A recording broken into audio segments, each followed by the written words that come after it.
तुम्ही स्टुडंट्सना घाबरवताय.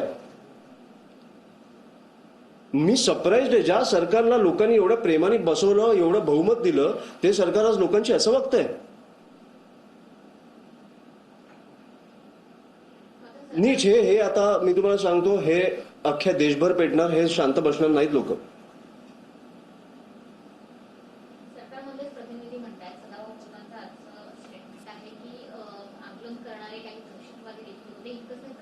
दहशतवादी होते. असं ते म्हणाले. दहशतवाद्यांचं आंदोलन होतं. इंडी आघाडीच्या सहकार्याने हे दहशतवाद्यांचं आंदोलन हे सगळे दहशतवादी आहेत जे उतरले ते. मग तुम्ही चुका केल्यावर तुम्हाला प्रश्न विचारणारे सगळे दहशतवादी आहेत. मला हेच कळत नाही. पुरावे द्या. आम्हाला पुरावे पाहिजेत. दहशतवादी तर आमच्या आजूबाजूला टेररिस्ट चालतात. आम्हाला पुरावे पाहिजेत. मला पुरावे पाहिजेत. आता ह्याच्या पुढे तुम्ही क्वेश्चन चेंज नाही करू. मला पुरावे पाहिजेत. त्या माणसात जो माणूस बोललाय ना त्याच्याकडनं मला पुरावे पाहिजेत की हा माणूस दहशतवादी आहे. दहशतवादीचे पुरावे तर आपल्याकडे असणार ना. तुम्ही त्यांना एवढं लेबल करताय. मला पुरावे पाहिजेत. जो माणूस आपल्या बाजूला फिरतोय तो दहशतवादी असेल तर आपल्याला भीती वाटली पाहिजे. काय नीच प्रकारे तुम्ही काय लोकांना लेबल करताय दहशतवादी म्हणून, जे लोक तुम्हाला प्रश्न विचारतात.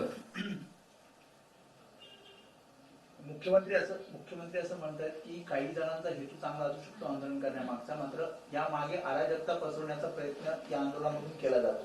कशी काल ज्या प्रकारे चैत्यभूमीला जे काय सायलेंट प्रोटेस्ट होता. मी बघितलं ते सगळं. शांततेत प्रोटेस्ट चालू होता. काय त्या मुलांनी काय केलं? पोलिसांवर हात उचलला किंवा काय केलं? मला वाटतं पोलिसांनी पण काळजी घेतली पाहिजे थोडी या मुलांची. 20 लोक गेली आहेत. त्याच्यासाठी अख्खा प्रश्न उभा राहिलाय. आणि आज हा नाही राहिला आणि ह्या माणसांनी राजीनामा नाही दिला तर अशाच निर्लज्जपणे सगळं कारभार चालू राहणार. एक एक्झाम्पल आपण सेट केलं पाहिजे. आणि मी खरंच सांगतो, भाजप जे करतंय आज त्यांनी हे भोगायला पण तेच असणार. कारण कधीतरी ते विरोधी पक्षात असणार. खूप चुकीचा पायंडा पाडलाय. सर गेल्या 11 वर्षात आपण जर बघितलं तर मोठमोठाली अनेक आंदोलन झाली. दिल्लीच्या नंतर मंतरवर झाली.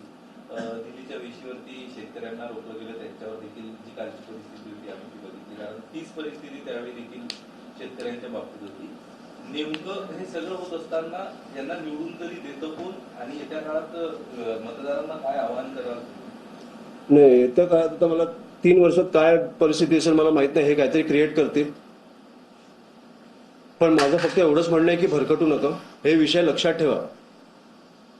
ते 4 वर्ष तुमची मारतात आणि 1 वर्ष तुमच्या प्रेमात असतात. खरे दहशतवादी ही सरकार आहे. आणि हे आता देशभर पेटणार एवढंच मी तुम्हाला सांगतो. धन्यवाद.